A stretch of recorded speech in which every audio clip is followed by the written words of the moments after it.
आभार मानतो बापा, जिवंत परमेश्वर पिताच्या वचनाच्या शोधाच्या द्वारे तो मला सहाय कर, मदत कर, मार्गदर्शन कर. पवित्र आत्म्याच्या द्वारे कृपा पुरव म्हणून प्रार्थना करतो.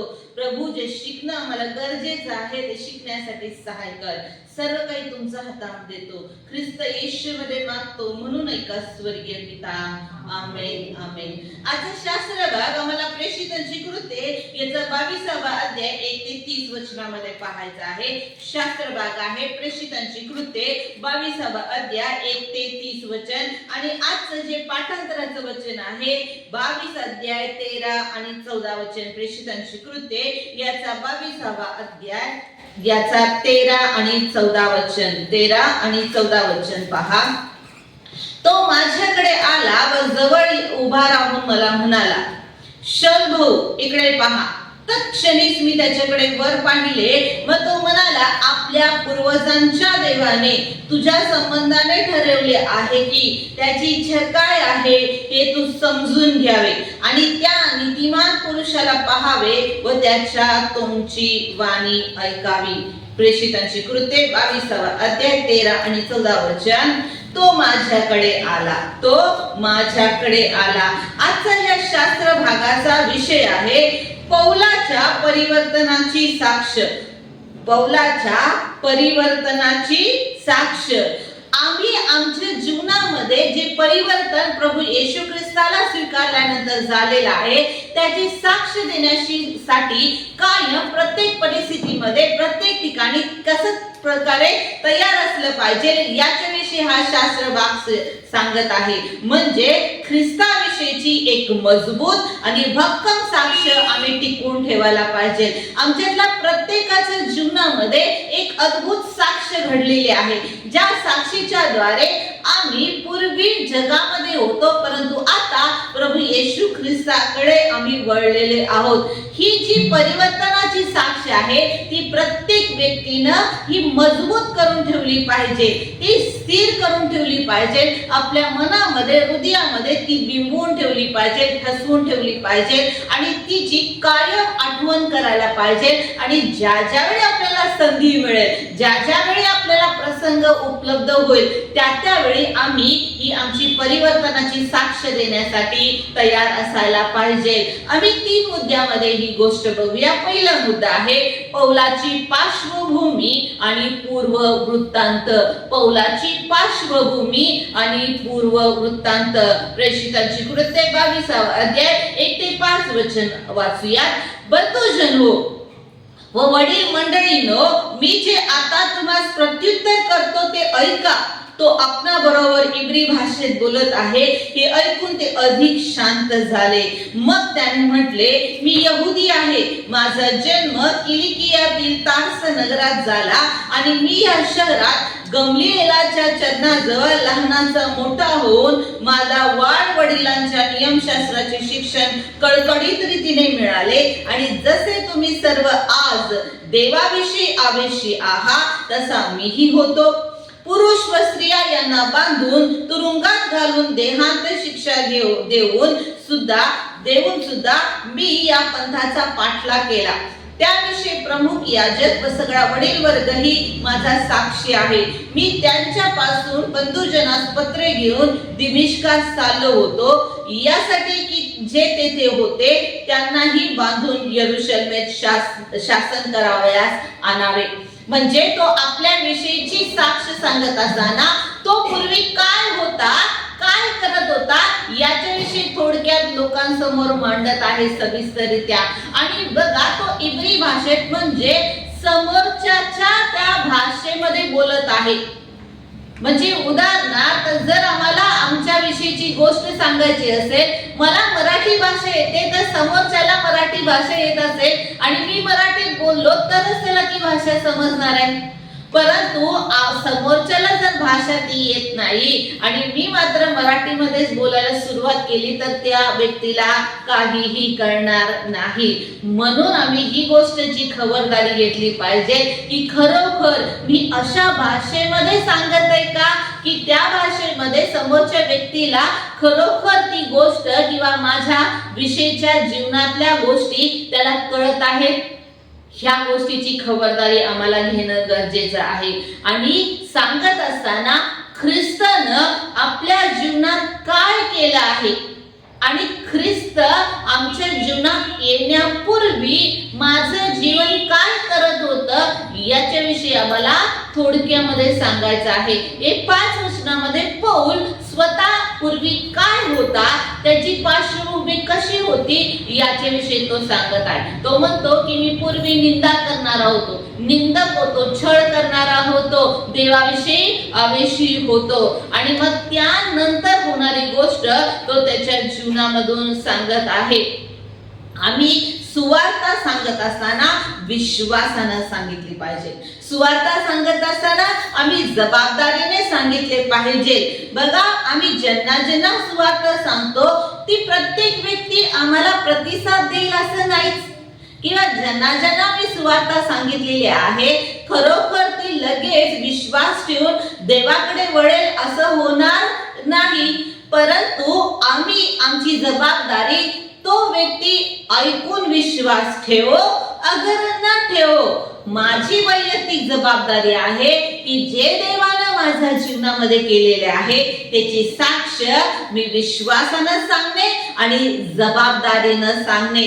आणि त्यानंतर ऐकल्यानंतर त्या व्यक्तीच्या जीवनामध्ये काय परिणाम करायचा ते देवावर सोपवून द्यायचा. कारण परमेश्वरच आहे जो आकर्षिल्याशिवाय कुणीही त्याच्याकडे येऊ शकत नाही. म्हणजे माझी पहिली भूमिका पूर्ण केल्यानंतर मी स्वस्थ राहायचंय, ज्या करता देव त्याची दुसरी भूमिका पूर्ण करेल. परंतु लक्षात ठेवा, जोपर्यंत मी माझं एक पाऊल पुढे टाकत नाही त्याशिवाय दुसरं पाऊल परमेश्वर आमच्या सोबत टाकत नाही. म्हणून मी पौलाच्या ह्या उदाहरणावरून शिकलं पाहिजे की माझी जी साक्ष आहे, देवाच्या कृपेची साक्ष जी आहे, सुवार्तेची जी साक्ष आहे ती मी विश्वासानं आणि जबाबदारीनं सांगत राहिलं पाहिजे.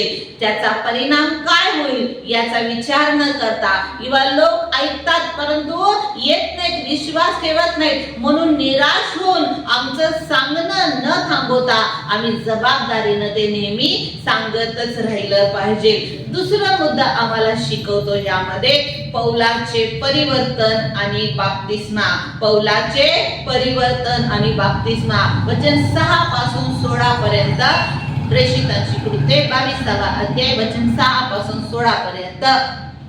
मग असे झाले की जाता जाता मी दिमिश्काजवळ पोहोचलो, तेव्हा सुमारे दुपारच्या वेळेस आकाशातून माझ्या भोवती एकाएकी मोठा प्रकाश चमकला. तेव्हा मी जमिनीवर पडलो आणि शौला शौला माझा छळ का करतोस अशी वाणी माझ्याबरोबर बोलताना मी ऐकली. मी विचारले, प्रभूजी तू कोण आहेस? त्याने मला म्हटले, ज्या नासुरी येशूचा तू छळ करतोस तोच मी आहे. तेव्हा माझ्या बरोबर जे होते त्यांना प्रकाश दिसला खरा, परंतु माझ्या बरोबर बोलणाऱ्याची वाणी त्यांनी ऐकली नाही. मग मी म्हणालो, प्रभूजी मी काय करावे? प्रभूने मला म्हटले, उठून दिमिश्कात जा. मग तू जे काही करावे म्हणून ठरवण्यात आले आहे त्या सर्वांविषयी तुला तेथे सांगण्यात येईल. त्या प्रकाशाच्या तेजामुळे मला दिसेनासे झाले, म्हणून माझ्या सोबत्यांनी माझा हात धरून मला दिमिश्कात नेले. या 11 वचनापर्यंत आम्ही दुसरी बाजू बघतो की येशू ख्रिस्ताचा साक्षात्कार झाल्यानंतर कसं परिवर्तन झालं, त्यानं वाणी ऐकल्यानंतर त्याच्या जीवनामध्ये काय काय बदल झाला, फरक झाला याच्याविषयी पौल या ठिकाणी सांगत आहे. म्हणजे आम्ही ज्यावेळी साक्ष सांगतो, आमच्या जीवनामध्ये देवानं केलेल्या बदलाविषयी सांगतो, त्यावेळी पहिली गोष्ट म्हणजे आमचा पूर्व वृत्तांत म्हणजे आमची पार्श्वभूमी आम्ही सांगायला पाहिजे. आणि दुसरी बाजू म्हणजे परमेश्वरानं माझ्या जीवनामध्ये काय प्रकारे बोलला, कसं बोलला, मला कसा स्पर्श केला आणि माझं परिवर्तन कसं झालं याच्याविषयी सांगितलं पाहिजे. साध्या, सोप्या आणि सरळ शब्दामध्ये पौलानं नाही तर कुठलं अलौकिक वाक्य वापरलंय, कुठलं काहीतरी अलंकारिक वाक्य वापरलंय, किंवा खूप मोठा बोजवारा इकडचं तिकडचं सगळं मिक्स करून सांगितलंय, खूप मोठी माहिती किंवा उत्तमभूत सांगितलं नाहीये. ठराविक जे महत्वाचं आहे, जे सांगणं गरजेचं आहे तेवढाच ठराविक मुद्दा त्यानं सांगितलेला आहे. म्हणजे तुम्ही आणि मी काय शिकतो की आम्ही सांगत असताना आम्ही इकडचं तिकडचा पसारा सांगण्याच्या ऐवजी नेमकं जे काय आहे ते सांगितलं पाहिजे. म्हणजे याची प्रॅक्टिस आम्ही करायला पाहिजे.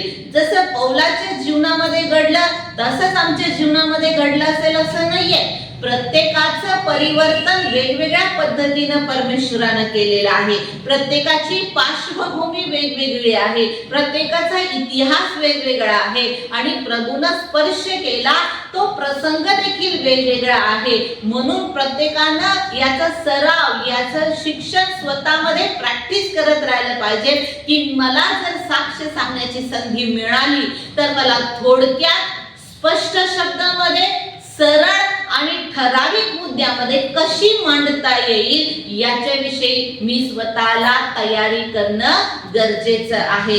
कदाचित आजही तुम्हाला असाइनमेंट किंवा एक अभ्यास आहे की ज्यावेळी घरी जाल त्यावेळी ह्या गोष्टी जसं पौलानं 13 वाक्यांमध्ये 13 वचनांमध्ये आपला पूर्व इतिहास आणि परिवर्तन याच्याविषयी जशी साक्ष सांगितली तसं आम्ही देखील थोडक्या वाक्यांमध्ये कशी प्रभावी साक्ष सांगू शकतो याचं लिखाण किंवा याचं प्रॅक्टिस आम्ही करणं गरजेचं आहे. आणि मग आम्ही त्यानंतर बघतो की त्यानं घेतलेला बाप्तिस्मा 12 वचनापासून पहा. मग हनन्या नावाचा कोणी एक मनुष्य होता, तो नियमशास्त्राप्रमाणे नीतिमान होता आणि तेथे राहणारे सर्व यहुदी त्याच्याविषयी चांगले बोलत असत. तो माझ्याकडे आला व जवळ उभा राहून मला म्हणाला, शौल भाऊ इकडे पहा. तत्क्षणीच मी त्याच्याकडे वर पाहिले. मग तो म्हणाला, आपल्या पूर्वजांच्या देवाने तुम्हा संबंधाने ठरवले आहे की त्याची इच्छा काय आहे हे तू समजून घ्यावे आणि त्या नीतिमान पुरुषाला पाहावे व त्याच्या तोंडची वाणी ऐकावी. कारण जे तू पाहिले आहे व ऐकले आहे त्याविषयी तू सर्व लोकांपुढे त्याचा साक्षी होशील. तर आता उशीर का करतोस? उठ, त्याच्या नावाचा धावा करून बाप्तिस्मा घे, म्हणजे आपल्या पातकांचे शालन कर. आपल्या पातकांचे शालन कर म्हणजे पूर्व इतिहास त्याची पार्श्वभूमी, त्यानंतर झालेलं परिवर्तन आणि त्यानं लगेच घेतलेला बाप्तिस्मा. परंतु ह्यामध्ये देवाच्या सेवकानं त्याला केलेली मदत ही खूप महत्वाची ठरते. आम्ही देवाचे सेवक म्हणून ज्यावेळी नवीन व्यक्ती देवावर विश्वास ठेवते तर तिला मदत करणारी असलं पाहिजे. हनन्यानं जशी भूमिका पार पाडली, हनन्या हा देवाच्या वचनाला समर्पित होता, पवित्र आत्म्याने भरलेला होता आणि देवाची कामगिरी करण्याकरता त्यानं मागे पुढे पाहिलं नाही. जसं परमेश्वर सांगितला तसं करण्याकरता तो उठला, त्याच्यापर्यंत पोहोचला आणि त्याला देवाविषयीच्या सगळ्या गोष्टी क्लिअर सांगून, स्पष्ट सांगून बाप्तिस्मा घेण्यासाठी त्याचं पुढारपण केलं. आज तुम्ही आणि मी पण हे शिकणं गरजेचं आहे. आम्ही देवाचे सेवक म्हणून एखाद्याला आम्ही साक्ष सांगितल्यानंतर आमची पुढची जबाबदारी विसरता कामा नये की फक्त साक्ष सांगून, सुवार्ता सांगून फक्त थांबणे नाही, तर त्याचा परिणाम त्या व्यक्तीवरती होण्यासाठी आमची साक्ष देखील चांगली असली पाहिजे. तर वचन सांगते तो नीतिमान होता आणि त्याच्याविषयी लोक चांगले बोलत असत. आज माझ्याविषयी ही साक्ष सांगितली जाते का की मी एक नीतिमान व्यक्ती आहे आणि माझ्याविषयी चांगलं बोललं जातं? कारण देव अशाच लोकांचा वापर करतो. हनन्याचा वापर करून बाप्तिस्म्यापर्यंत पोहोचवण्यासाठी परमेश्वरानं त्याचा उपयोग केला. आज प्रभू तुमचा आणि माझा उपयोग करायला पण तयार आहे. यासाठी आम्ही कायम आत्म्याने भरलेले, प्रार्थनेमध्ये तत्पर असलेले, देवाच्या वचनाला समर्पित असलेले, अशा गुणधर्माने भरलेले तुम्ही आणि मी लोक असायला पाहिजे. मग आज आम्ही आत्मपरीक्षण करायला पाहिजे का हे गुण देवाचा सेवक म्हणून माझ्यामध्ये आहे.